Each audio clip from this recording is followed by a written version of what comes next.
Hello, my YouTube friends. Dave Wilson here. Got some interesting things I wanted to share with you today. Some things I found you might be interested in.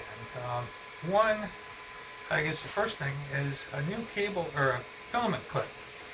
I've been using things like this in the past to try to hold the filament on the spool when it's not in use.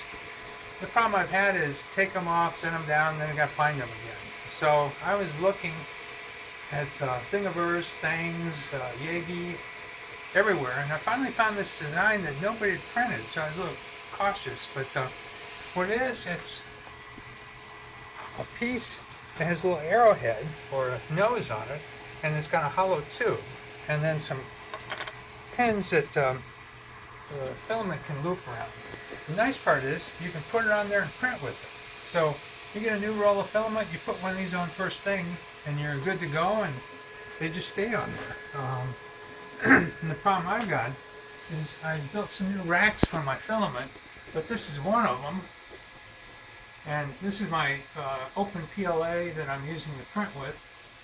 Here's my PLA that I've got spare in inventory, at least one rack. And then over here, I've got the second rack of PLA.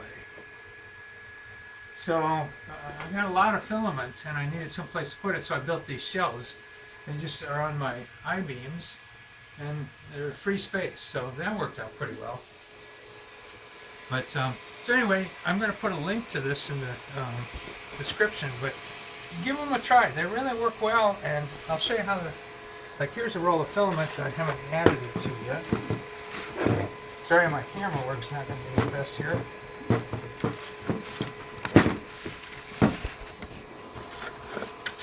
I just slip it on, and then wrap the filament on. I'm going to lay the camera down for a second.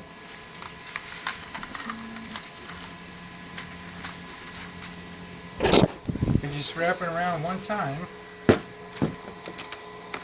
and then you just do this, and it's secured. So this then I can put back on the rack. It's easier with two hands. But then next time I go to print, I can just unloosen it and put it right in the printer.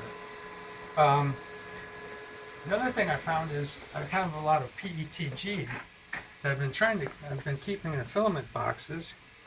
So Chris Riley actually had this on his channel. I'll put a link to this too. And I bought these, but it comes, if you buy the kit, it comes with this little vacuum pump and these like super Ziploc bags. And this pump just sucks the air right out of it. I put a piece of, or a bag of desiccant inside.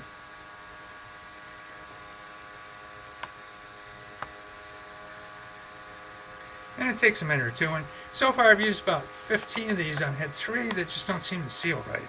So I got to figure out if it's bags or something I'm doing. But anyway, the kit, I'm put a link, I think it was like $30, $35, something like that.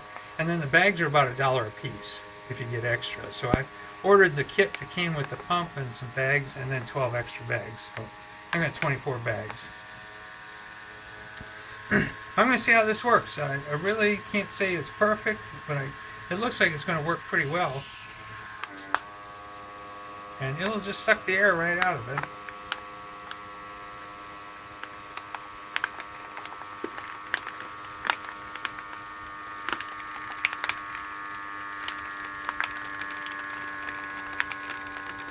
Anyway, I think it's a great idea. A few people have commented that maybe these bags may be a little moisture permeable, but we'll have to see. So when it's done, you just seal that, and then I can put it over with my rest of them. So that keeps all my PETG and ABS nice and dry, I hope. So we'll see. Other things I've been working on are these coasters for Mother's Day. Some of the neighbors have been making them for youngsters that they can give them for their moms on Mother's Day. And my wife had some deal that she's going to a Kentucky Derby party, and she wanted some horse heads printed. And then another thing that's really been fun is these little designs that you can print. One way it says Tessa, then you flip it around and it's got their last name, Purdue. So I'm doing that for all the girls from the neighbors. So anyway, I'll put some links to this, and I just having so much fun doing printing and designing, and thought I'd share some of this with you. Thanks, and have a good day.